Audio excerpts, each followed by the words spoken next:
Queria que você abrisse sua Bíblia.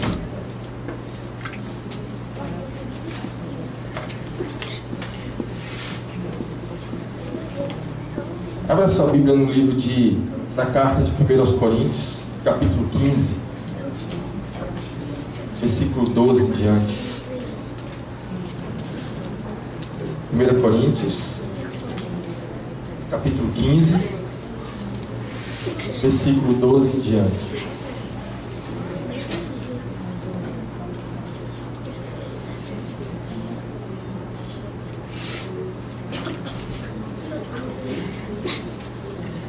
Todos acharam? Nem todos, né? 1 Coríntios, capítulo 15, versículo 12.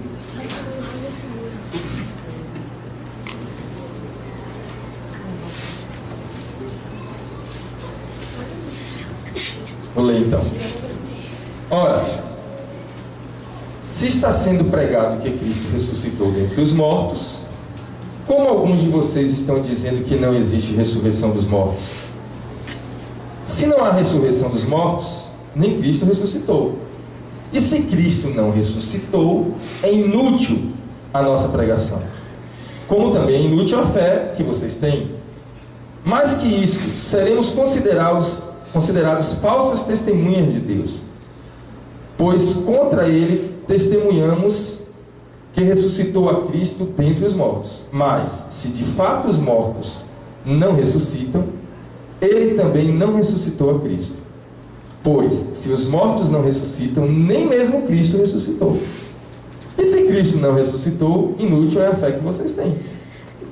E ainda estão em seus pecados. Neste caso, também os que dormiram em Cristo estão perdidos. Se é somente para esta vida que temos esperança em Cristo, somos, de todos os homens, os mais dignos de compaixão.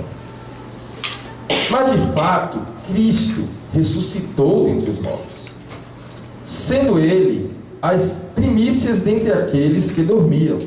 Visto que a morte veio por meio de um só homem, também a ressurreição dos mortos veio por meio de um só homem. Pois, da mesma forma como em Adão todos morrem, em Cristo todos serão vivificados. Amém? Amém. Vamos repetir esse texto? Versículo 22. Pois, da mesma forma como em Adão todos morrem, em Cristo todos serão vivificados.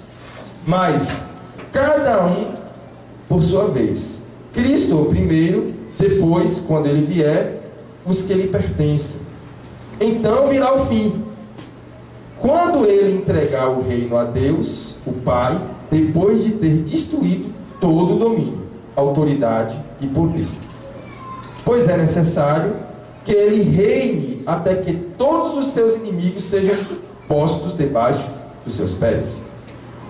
O último inimigo a ser destruído é a morte, porque ele tudo sujeitou debaixo dos seus pés. Ora, quando se diz que tudo lhe foi sujeito, fica claro que isso não inclui o próprio Deus, que tudo submeteu a Cristo.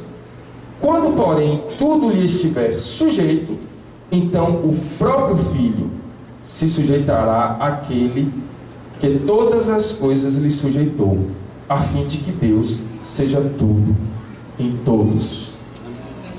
Amém? Amém. Gente, esse texto é muito profundo. Tem tanta coisa nesse texto que dava para a gente pregar pelo menos um ano só sobre esse texto que eu li agora. Muito profundo, mas na verdade esse texto, inclusive, ele é motivo de discussões entre muitos teólogos a respeito de muitas teorias do que é uma coisa, do que é outra. Aqui você vai pegar tangentes sobre ressurreição de mortos, sobre Cristo sujeitar todas as coisas a Deus, sobre todas as coisas serem sujeitas a Ele, sobre se todas as coisas estão totalmente ou não, enfim. Mas não é sobre nada disso que nós vamos conversar agora. Batismo de mortos e por aí vai. Mas o que eu queria conversar agora, extrair desse texto, é uma promessa que está embutida aqui, que eu não sei se vocês perceberam. Uma promessa clara aqui. Aqui está dizendo que nós vamos ressuscitar. Amém? Amém. Com Cristo. Aqui está dizendo que Ele ressuscitou. E aqui está dizendo que nós vamos ressuscitar com Ele. Aqui está dizendo que nós estamos passando por um período aqui. Então hoje, domingo, que dá até hoje, gente? 24 De maio. domingo, 24 de maio de 2015. Você está hoje numa fase da sua vida que vai passar, que não é um fim em si mesmo. Tudo que você construiu até agora vai passar. Você tem carro? Vai passar. Conseguiu já comprar seu apartamento, sua casa própria? Vai passar. O que mais que você tem? Você conseguiu conquistar diplomas? Conseguiu conquistar bens? Vão passar. Tudo vai passar. O que esse texto está dizendo é que nós estamos vivendo um período transitório da nossa história. Que aqui onde estamos por um período de tempo. Todos nós vamos morrer. Ou alguém aí tem orado para ser arrebatado? Amém. Você tem orado mesmo? Não, estou falando arrebatado antes da volta de Jesus. Então, se não formos arrebatados antes da volta de Jesus, todos vamos morrer. É verdade ou não? Se tem uma coisa que é certa, é que todos morreremos. Todos morreremos. A vida é um ciclo, né? Uns nascem e outros morrem. Todos morrem. E a não ser que Jesus chegue no momento em que estivermos vivos, todos morreremos. Então, só que o que o texto está dizendo aqui, ele está dizendo assim, ó, mas não se desespere, porque você comprou sua casa, você comprou seu carro, você fez suas conquistas, você construiu um mundo aqui, você construiu uma história aqui, e depois você vai morrer e tudo isso vai ficar para trás? Não. Tem uma nova vida, tem um novo reino, tem um projeto, tem uma expectativa de Deus a respeito de nós. Você sabe o que eu quero dizer com expectativa de Deus a respeito de nós? Eu quero dizer que você está aqui agora vivendo essa vida que você está vivendo, não é por acaso. Não é por acaso. Você está aqui porque Deus amou o mundo de tal maneira que deu o Filho dele para morrer na cruz, para que todo aquele que nele cresce, que é o caso de vocês, não morresse, perecesse, mas tivesse a vida eterna. Então há uma promessa de vida eterna. Amém? Quantos aqui querem a vida eterna? Só para saber, levanta a mão. Oh, glória! E bom! Então há uma promessa de vida eterna. O que a Bíblia está dizendo para nós é que tudo não se resume a isso que estamos vivendo. E disso a gente já está cansado de saber. A gente fala isso o tempo inteiro aqui em pregações, em estudos, enfim. Então eu quero usar isso só como trampolim para o que a gente quer conversar hoje. Então vamos estabelecer a premissa, a base do que eu quero falar hoje é essa. Nós temos a promessa da vida eterna. A nossa vida aqui não se resume nisso que estamos vivendo. A nossa vida aqui não é um fim em si mesmo. E os nossos objetivos não podem ser terrenos. Nosso objetivo tem que ser celestial, amém? Amém. Até porque a gente fala que todos vão morrer. E a gente, quando pensa, é óbvio, é natural que pense assim, a gente pensa lá nos 90, 100 anos, né? Então a gente pensa, não, todos vão morrer. Quando eu tiver 90, 99, 100, eu vou acabar indo. Mas a verdade é que qualquer um de nós pode ir a qualquer hora. Simples assim. É ou não é verdade? Qualquer um de nós pode ir a qualquer hora.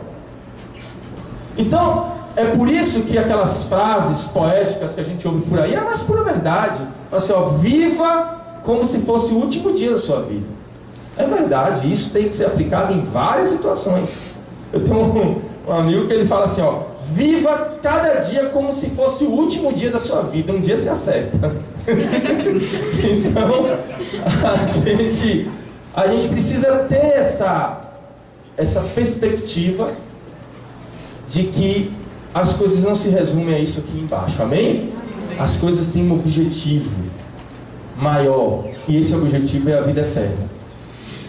E esse texto, ele está deixando isso claro, que Jesus ressuscitou e que todas as coisas foram colocadas embaixo dos pés dele, e que no final ele vai pegar todas essas coisas e entregar ao Pai. E é nesse momento que ele fala aqui no 28: quando porém tudo lhe estiver sujeito, então o próprio Filho lhe sujeitará aquele que todas as coisas lhe sujeitou, a fim de que Deus seja tudo em todos. Ponto. Agora a minha pergunta é: quando é que começa a vida eterna? É sobre isso que eu quero conversar com você hoje. Então a gente vai ficar aqui vivendo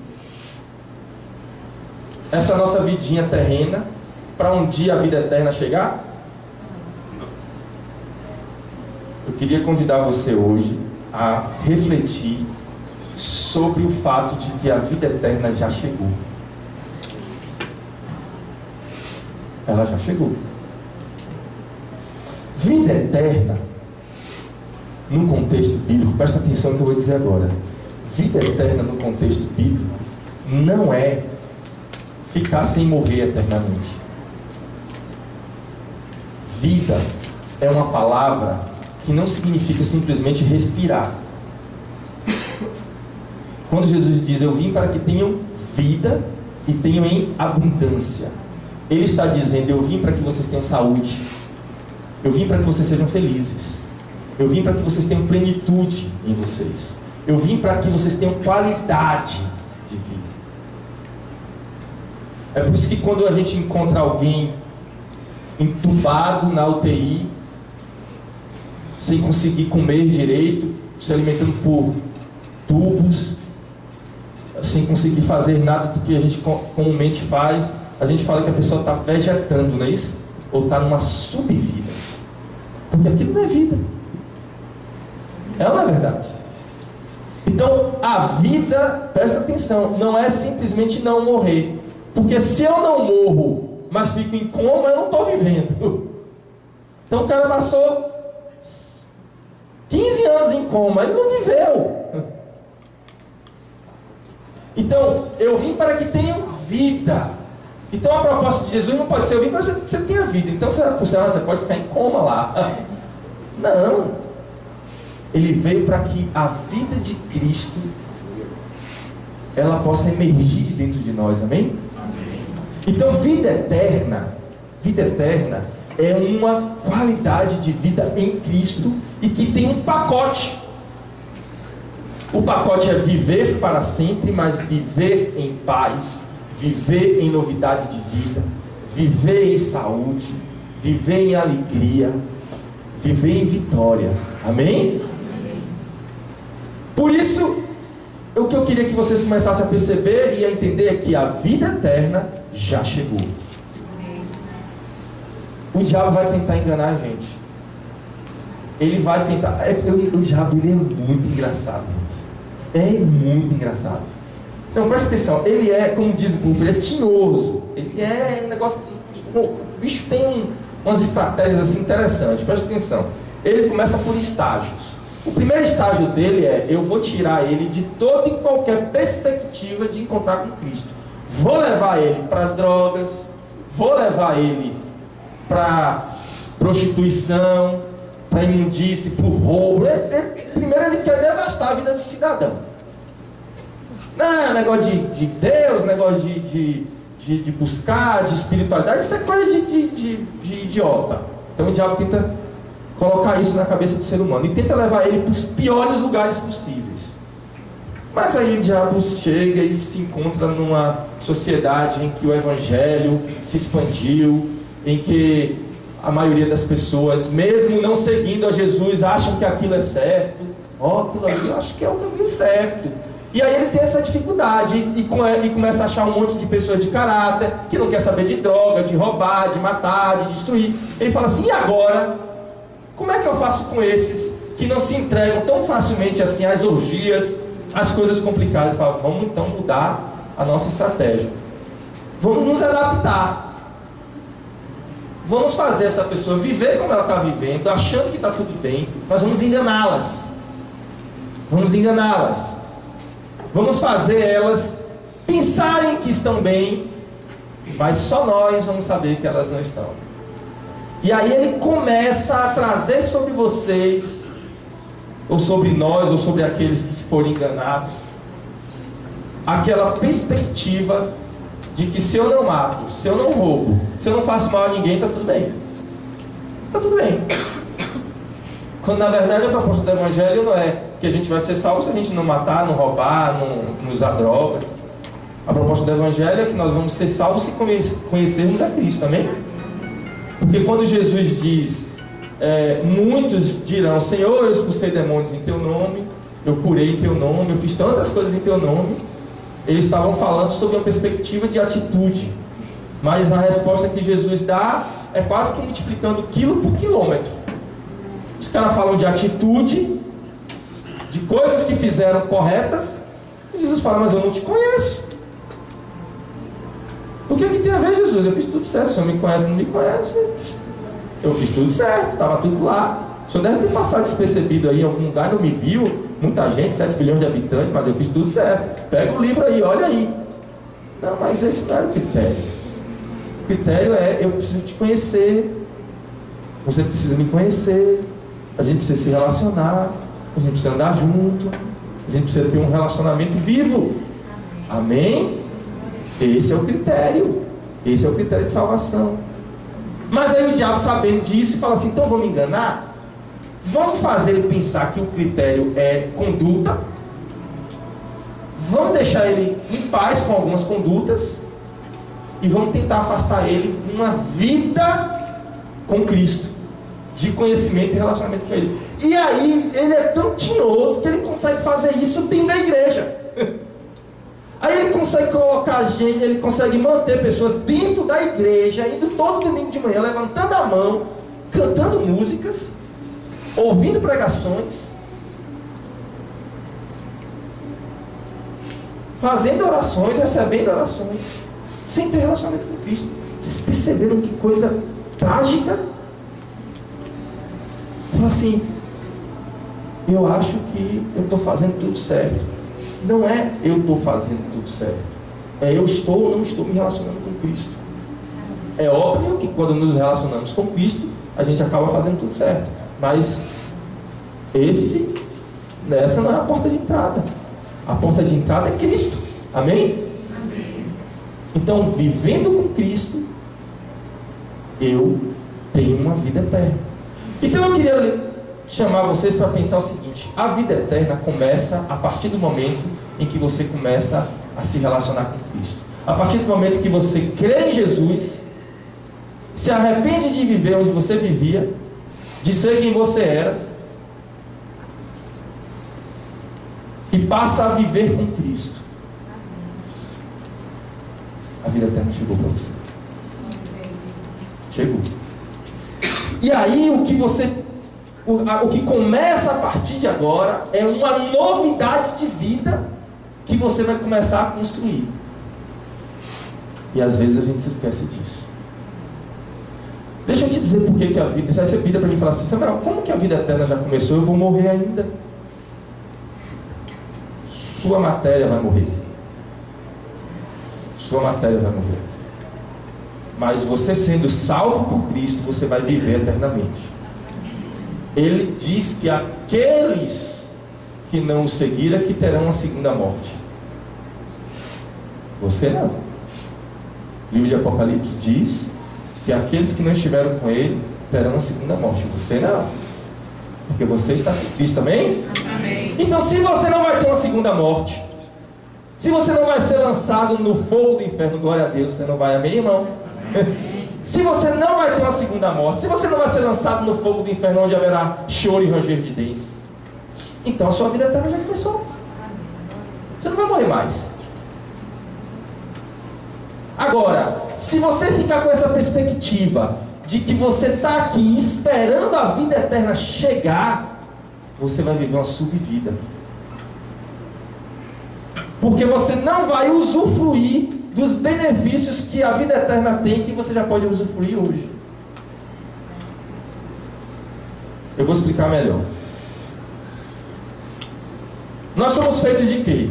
Corpo, alma e espírito. Não é verdade? Deixa eu explicar para vocês o que é o corpo. O corpo é isso aqui, né? A gente precisa alimentar com feijão, arroz, carne, comida. Então o corpo é a matéria. O corpo, na verdade, a Bíblia fala que ele veio do pó e voltará para o pó. É ou não é? E diz mais, que ele é algo que te puxa, por causa do pecado, te puxa para a carne. São sensações, são vontades, desejos que estão o tempo inteiro guerreando contra o seu espírito. Essa é a carne. Mas você sabe o que é o corpo? Eu vou explicar para você, gente. Corpo, alma e espírito. O espírito que você tem é poderoso. Está escrito em Gênesis. Presta atenção. Deixa o Espírito de Deus ministrar no seu coração, como diz Paulo, viu? Presta atenção. Quando a Bíblia fala que Deus criou você, levanta a mão aí quem foi criado por Deus. Amém. Ó, quando Deus criou você, Ele criou você à imagem e semelhança dele. É verdade? Ser a imagem e semelhança de Deus é ser a imagem e semelhança de Deus. Então vamos lá, por favor, Daniel e Henrique, faça favor. O que é que quer dizer imagem e semelhança? Então assim, Daniel é a imagem e semelhança de Henrique? Sim. Vamos lá? Você tem 2 braços, movimenta aí. Você tem? São iguais. Você tem cabeça? Mexe. Você tem? São iguais. Pés. São iguais. Então, o que é que a Bíblia está dizendo? Digamos que ele representa a Trindade e ele o homem. Quando Deus fez ele, fez igual a ele. Agora, senta lá, Daniel. Como Deus é? Poderoso? Saudável? Feliz? Então você foi feito igual. Deus voa. Ele está em todo lugar, a todo tempo. Mais do que isso, você foi feito igual. Agora, a questão é que quando Deus fez você, é como se você tivesse sido feito criança. E Deus olhou e falou assim: eu vou criar esse menino aí. Ele vai ser como alguém que tem muito poder, mas não vai saber usar ele direito. Eu vou explicar. Muito obrigado, gente. Palma para eles, gente. Eu vou explicar. Quem lembra quem inventou a lâmpada? Quem? Thomas Edison. Vocês estão bons, viu?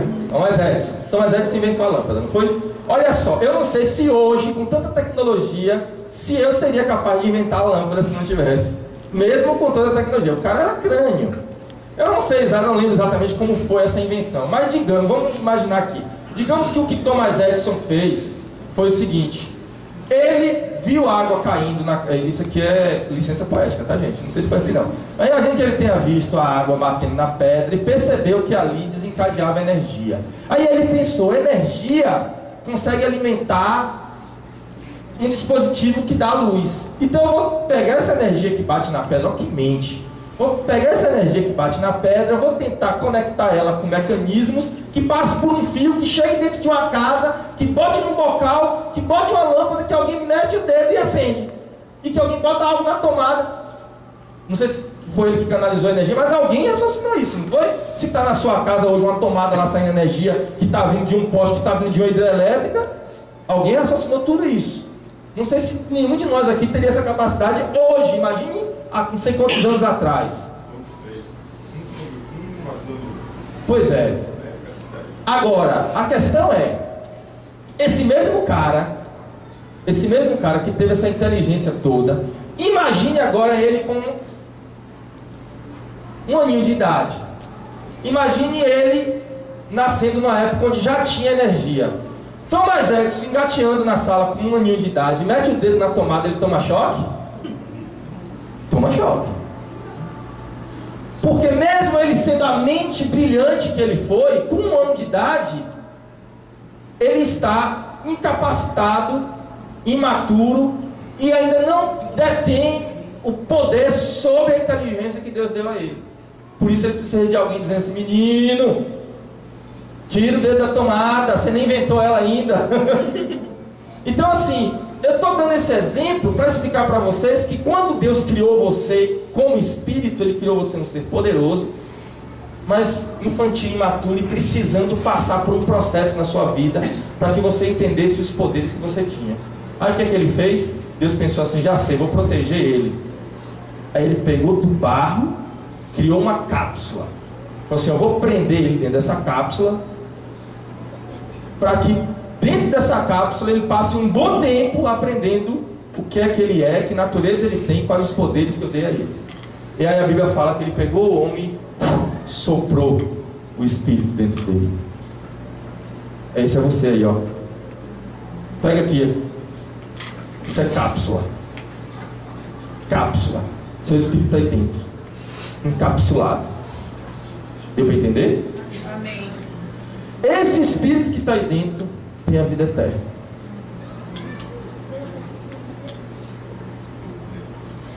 Vai viver para sempre ao lado do Pai. Amém. Vai viver a plenitude de Deus. Esse espírito que está aí dentro de você foi criado à imagem e semelhança dele. Amém? A cápsula é só um processo que Deus usa para amadurecer você, para fazer você crescer. Mas o fato é que mesmo dentro dessa cápsula, você consegue alimentar mais o espírito e fazer com que você comece a desfrutar da vida eterna hoje. Você crê nisso? Amém. Então eu queria que vocês parassem e pensassem o seguinte: olha, se a vida eterna é hoje e já chegou, e quem desfruta da vida eterna é o meu espírito, eu preciso fazer coisas que me possibilite pegar, tocar nessa vida eterna e nos benefícios que ela me dá. Amém? E eu quero te dar o segredo para isso. O segredo para você usufruir dos benefícios da vida eterna é você matar a sua carne. É você tentar eliminar o máximo possível a sua cápsula. Eu queria ler com vocês Gálatas 5, versículo 16 e 17. Que diz o seguinte: Gálatas 5, 16 e 17. Diz o seguinte: Por isso digo, vivam pelo Espírito, e de modo nenhum satisfarão os desejos da carne. Pois a carne deseja o que é contrário ao Espírito, e o Espírito o que é contrário à carne. Eles estão em conflito um com o outro, de modo que vocês não fazem o que desejam.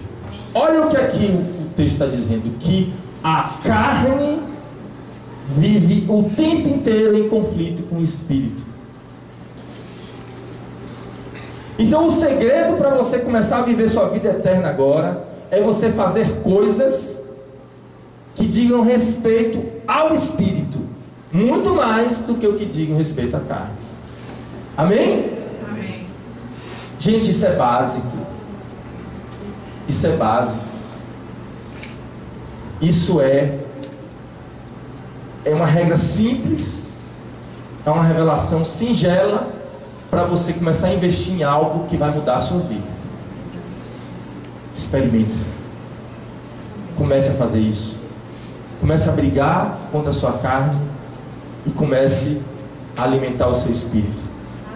Quantas coisas vão mudar na sua vida? Você vai ver. Você vai começar a tocar na vida eterna. Você vai começar a usufruir dos benefícios que a vida eterna lhe propõe. Porque aquele que é nascido da carne é carne, mas aquele que é nascido do Espírito foi gerado por Deus. E aquilo que é gerado por Deus é perfeito, amém? Aquilo que é gerado por Deus é vida. E a dica é, eu estava até conversando sobre isso em Alphaville, a gente pincelou isso na segunda-feira. Gente, presta atenção, não tem nada pior do que lutar contra a carne, porque ela o tempo inteiro nos puxa para aquilo que a gente diz, que a gente acha que não vai resistir. Mas deixa eu falar uma coisa para você. É uma briga árdua, mas ela é exponencial.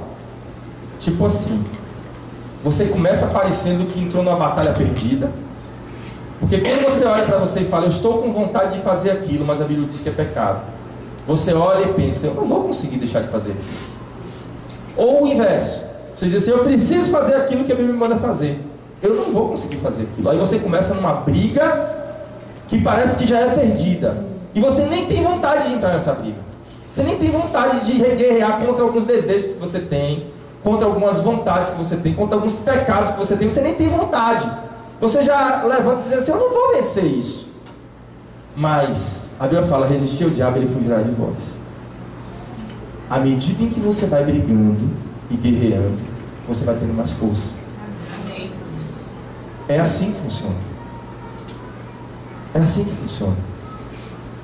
Quanto mais você se envolve com as coisas espirituais, por mais que isso pareça um peso, por mais que não... Você sabe por que é que às vezes reunião, oração, louvor é um peso? É por causa da carne. Porque a carne não gosta. O que a carne gosta? A carne gosta de comer, de dormir, de assistir televisão, chegar em casa jogar de festa, chegar em casa jogar sandália, assistir a novela. A carne gosta de tudo aquilo. Já dizia o grande filósofo contemporâneo Roberto Carlos, tudo aquilo que eu gosto é ilegal e imoral e engorda. Não é verdade? Porque o que a carne gosta é isso. Então todas as vezes que você quiser fazer algo contrário à carne, aqui o texto está dizendo que é uma briga. É uma briga. Todas as vezes que você quiser fazer algo que diz respeito a alimentar seu espírito, sua carne vai dizer, ah não, agora. A dica que eu estou dando para você é não acredite nela. Brigue com ela. E vou te dizer mais. Se você ao longo da sua vida cristã conseguiu ter uma prática de coisas espirituais, todas as vezes que você dá uma interrupçãozinha, a carne sente. Eu estava dando esse exemplo, eu queria repetir ele. Por exemplo, você já percebeu que quanto mais você dorme, mais você tem sono? Sim. É ou não é verdade? Então se você tem um costume de dormir todo dia meia-noite e acordar às 7, se você começa a acordar às 8, já não está dando. 9 já não está dando, daqui a pouco você está acordando meio-dia. E não dá. Sabe aquele dia que você dormiu a manhã toda, à tarde, parece você deveria levantar assim, disposto para ganhar não, e dá aquela moleza, aí você precisa descansar da dormida que você deu.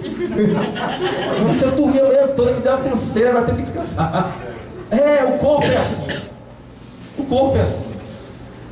O seu estômago também é assim, sabia? Quanto mais você come, mais ele elastece e diz, olha, você estava comendo mais que isso.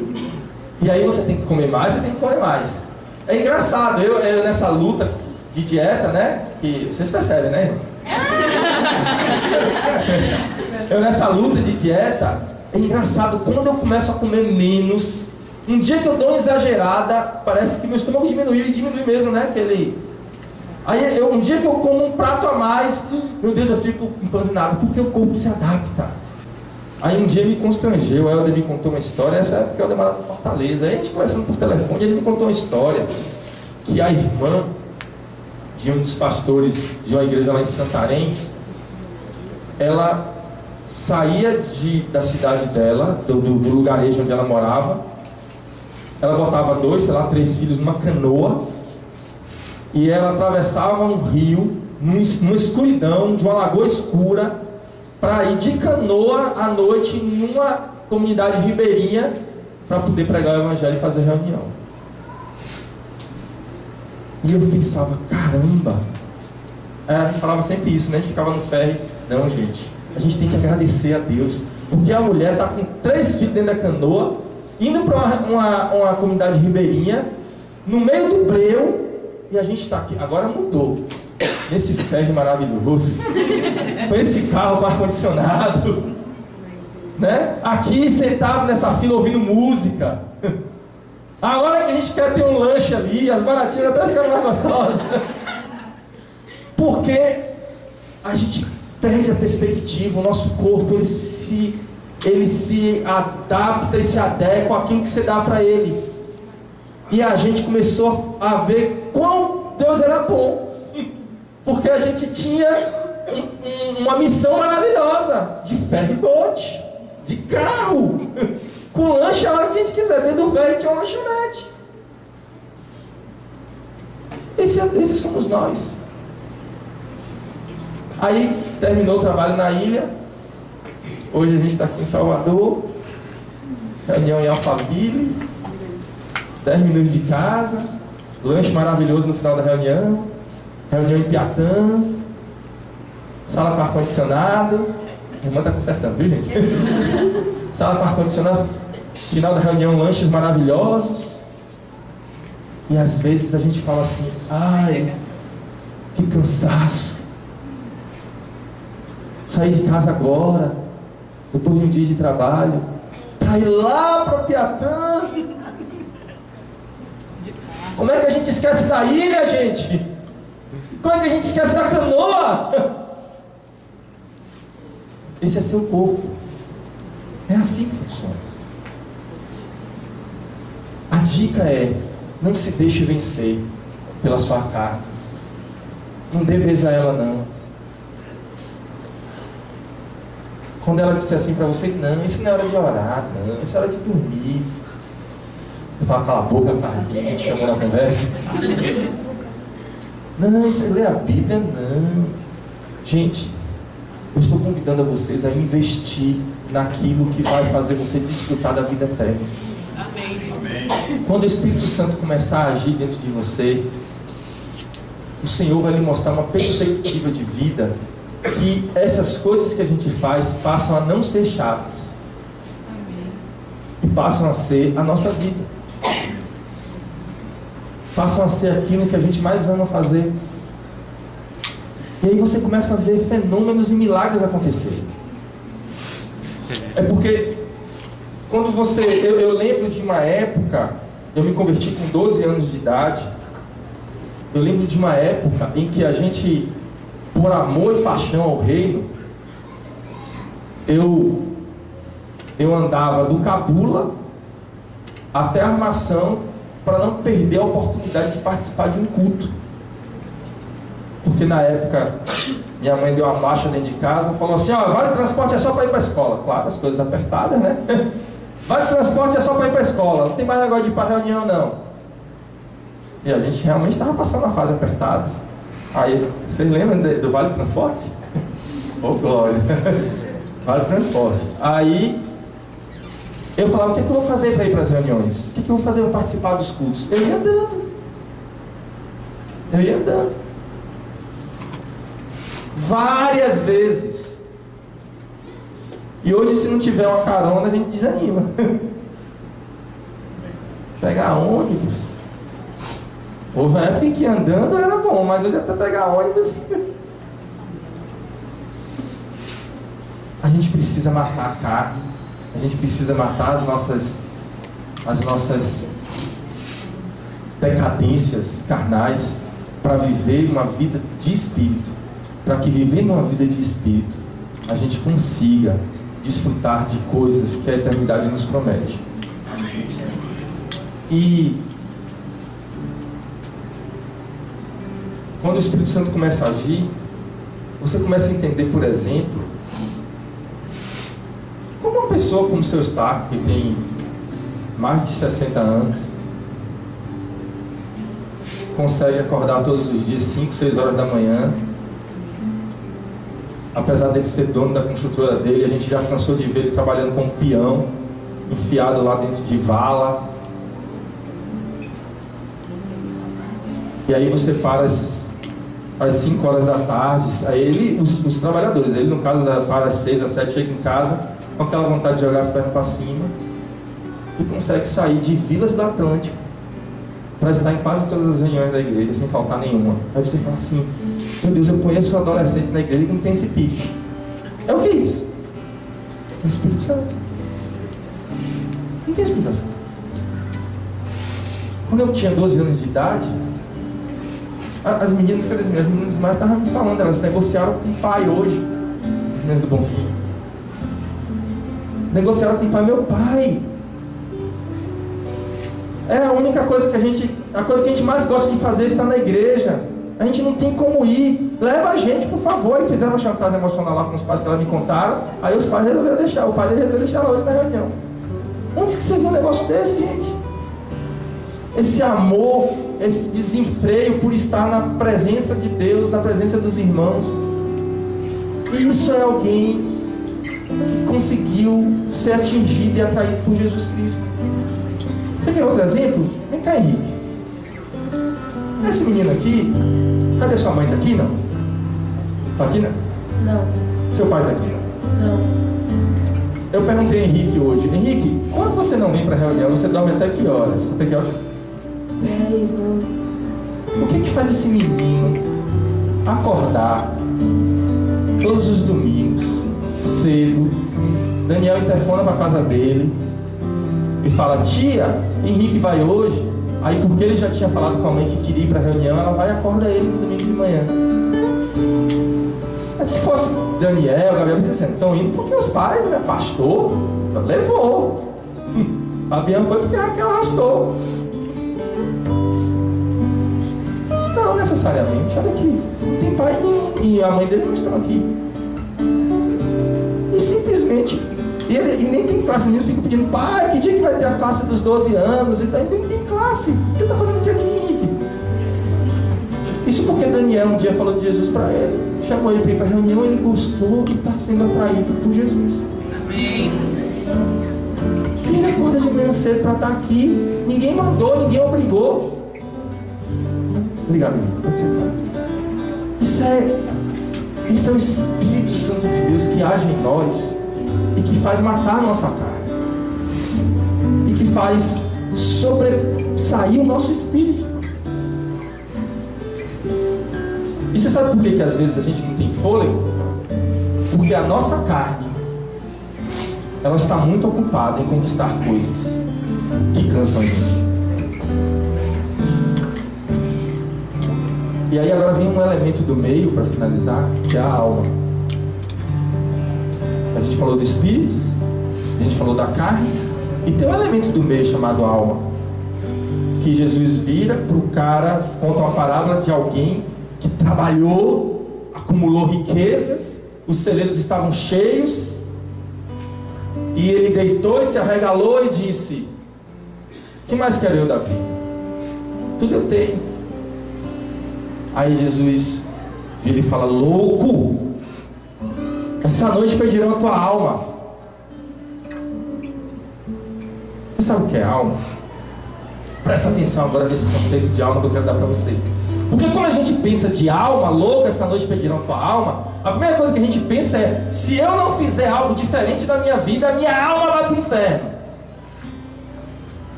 Presta atenção, alma são as coleções das coisas que você vive na sua vida. Corpo é matéria, espírito é a sua ligação com Deus, e a alma é a sua mente, é a sua consciência, são as suas emoções, é tudo aquilo que você está construindo desde o dia que você nasceu. Isso é a alma. Quando você vai na escola e você aprende algo, você está alimentando sua alma.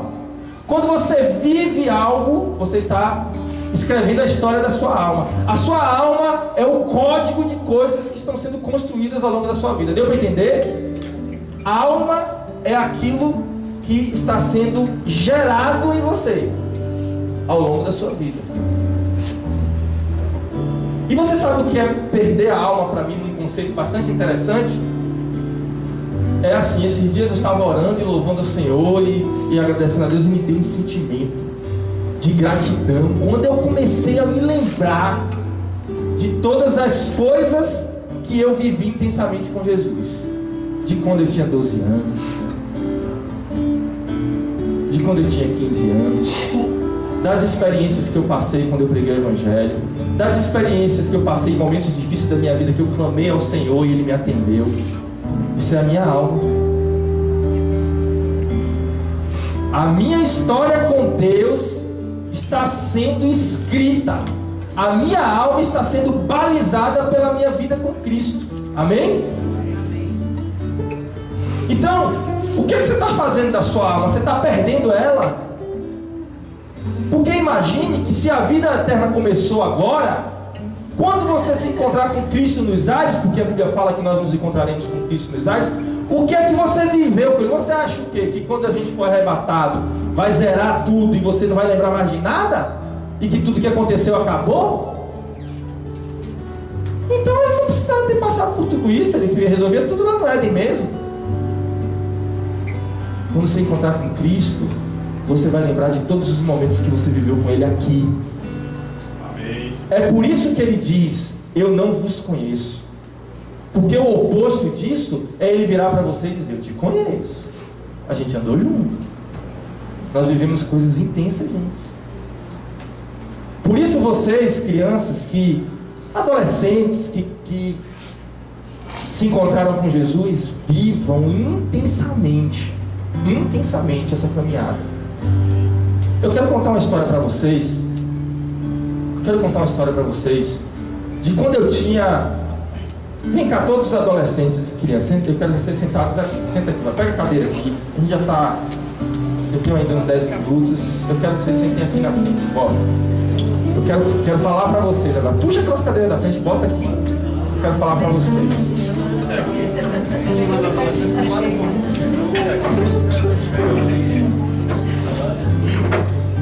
A igreja vai aproveitar e orar por vocês. Eu quero falar para vocês. Eu quero contar um testemunho de algo que aconteceu comigo.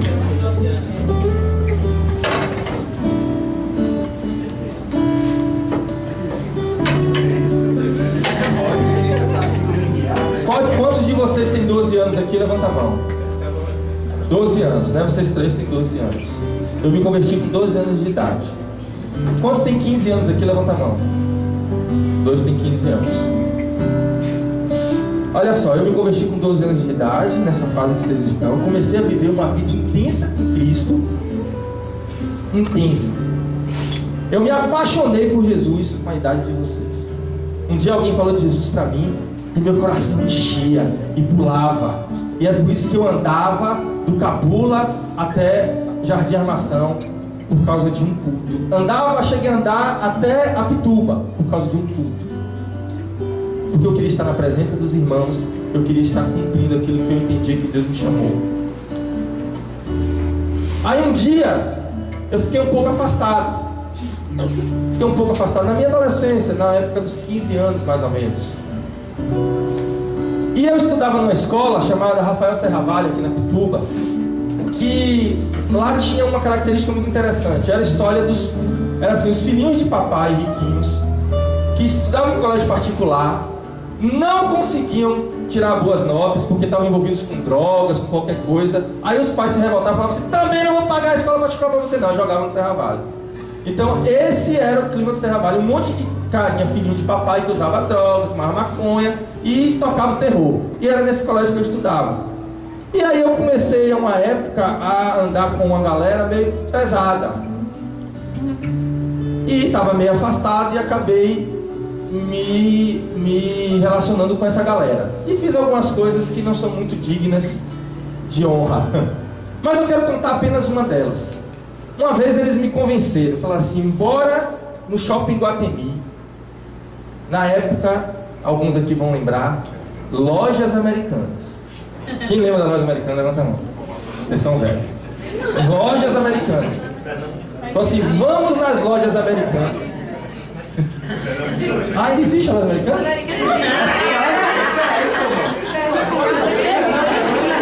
Então não era essa Americana, era Pernambucana. Eu nem sei se era Pernambucana não, mas era uma loja. Direto, Aí saiu na porta do Iguatemi, ali na frente do Iguatemi. Aí chegou perto do ponto. Aí eu fiquei procurando a viatura para encostar. E aí ele bateu no meu ombro e falou assim: eu sou cristão. E Deus falou comigo. Deus mandou te dizer que Ele está te dando uma nova chance. Vá para casa. Assim.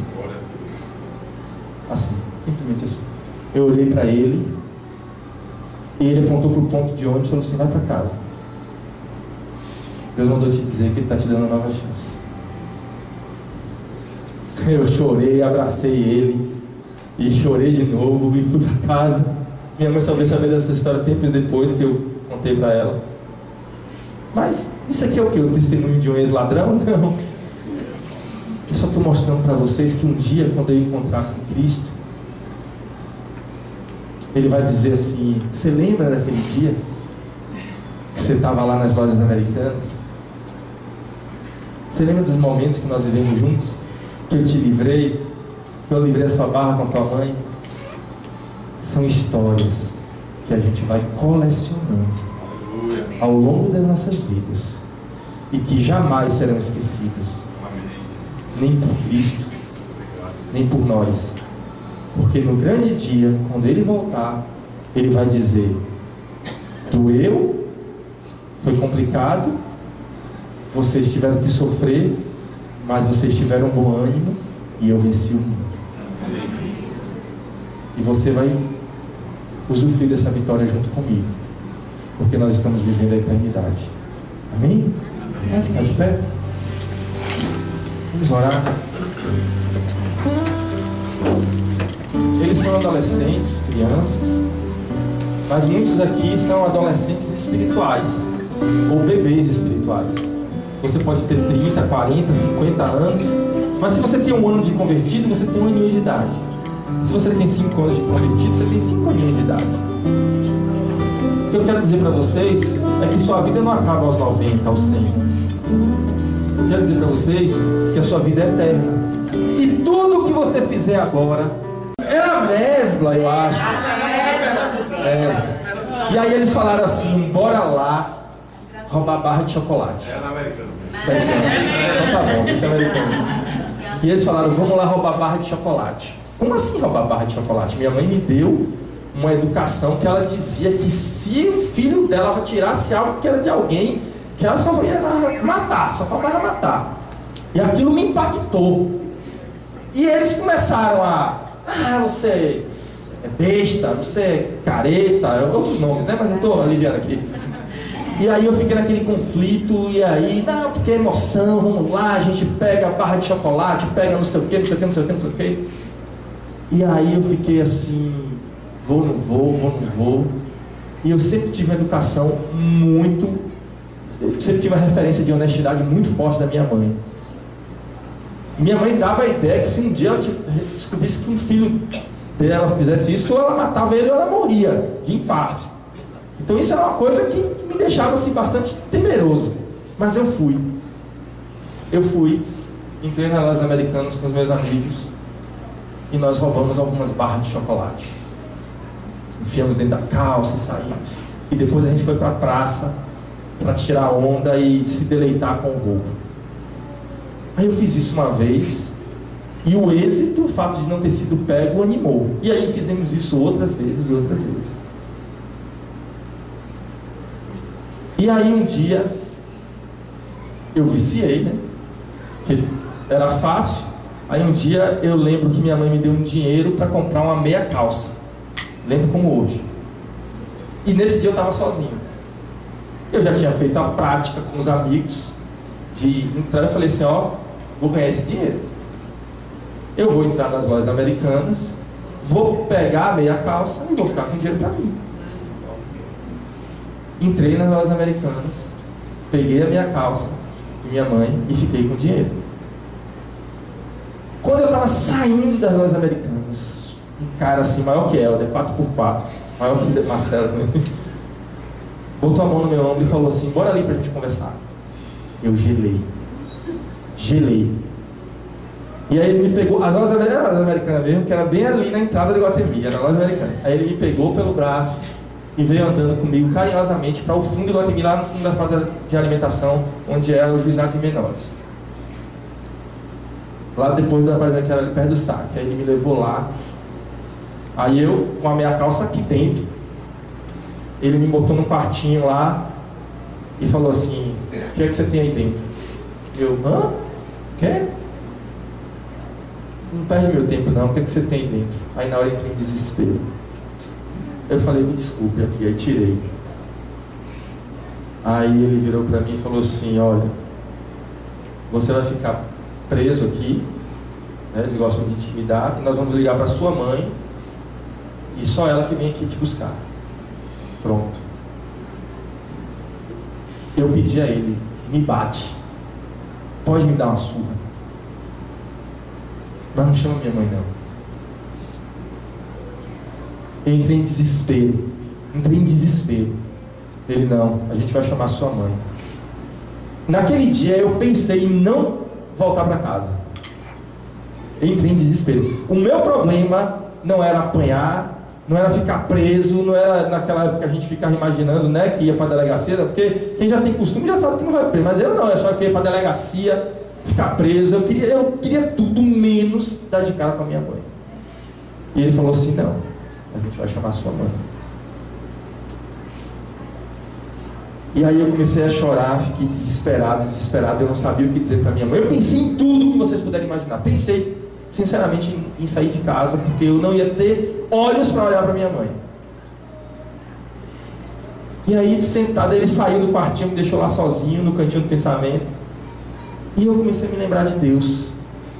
Comecei a tentar me lembrar onde foi que eu caí, onde foi que eu errei, com quem que eu me envolvi, e quando foi que eu comecei a valorizar mais a carne do que o espírito. Com 15 anos de idade, dentro daquela salinha escura lá do juizado, eu falei assim: Senhor, me perdoa, mas eu tenho uma história com o Senhor e eu queria te pedir, se o Senhor me livrar dessa, eu nunca mais vou fazer isso. Por favor, Senhor, eu não posso dar esse desgosto para minha mãe, eu não posso levar isso para dentro de minha casa. Senhor, eu nunca mais vou fazer isso. E eu comecei a clamar. Mas não foi um pedido de alguém que estava se reportando a um Deus que aprendeu quando tinha 12 anos que existia. Era o clamor de alguém que se lembrou de que andou com Deus um dia. Entendeu a diferença? Eu falei assim: Senhor, o Senhor lembra que a gente andava junto? E eu te abandonei. Eu saí de perto. Me ajuda, me dá uma última chance. Eu quero voltar. Mas sabe aquela oração que você faz e o cara entra na sala de novo e você acha que foi só um momento de emoção e acabou, e agora você está ferrado. Aí ele entrou na sala de novo, me pegou pelo braço e falou: embora. Eu era adolescente, não tinha noção das coisas, então eu imaginei que ele ia me botar dentro de uma viatura e ia me levar para casa da minha mãe com a via dentro da viatura. E aí ele me pegou pelo braço, saiu me puxando pelo corredor até perto das lojas americanas. Aí eu pensei: ele deve me levar lá para fazer alguma ocorrência, sei lá. Aí passou na frente das lojas americanas, ele passou direto, aí saiu na porta do Iguatemi, ali na frente do Iguatemi, aí chegou perto do ponto, aí eu fiquei procurando a viatura para encostar, e aí ele bateu no meu ombro e falou assim: eu sou cristão e Deus falou comigo. Deus mandou te dizer que Ele está te dando uma nova chance. Vá para casa. Assim. Simplesmente assim. Eu olhei para ele e ele apontou para o ponto de ônibus e falou assim: vai para casa. Deus mandou te dizer que Ele está te dando uma nova chance. Eu chorei, abracei ele e chorei de novo e fui para casa. Minha mãe só veio saber dessa história tempos depois que eu contei para ela. Mas isso aqui é o que? O testemunho de um ex-ladrão? Não. Eu só estou mostrando para vocês que um dia, quando eu encontrar com Cristo, Ele vai dizer assim: você lembra daquele dia que você estava lá nas lojas americanas? Você lembra dos momentos que nós vivemos juntos? que eu te livrei, que eu livrei a sua barra com a tua mãe, são histórias que a gente vai colecionando ao longo das nossas vidas e que jamais serão esquecidas, nem por Cristo, nem por nós, porque no grande dia, quando Ele voltar, Ele vai dizer: doeu, foi complicado, vocês tiveram que sofrer, mas vocês tiveram bom ânimo e eu venci o mundo. E você vai usufruir dessa vitória junto comigo, porque nós estamos vivendo a eternidade. Amém?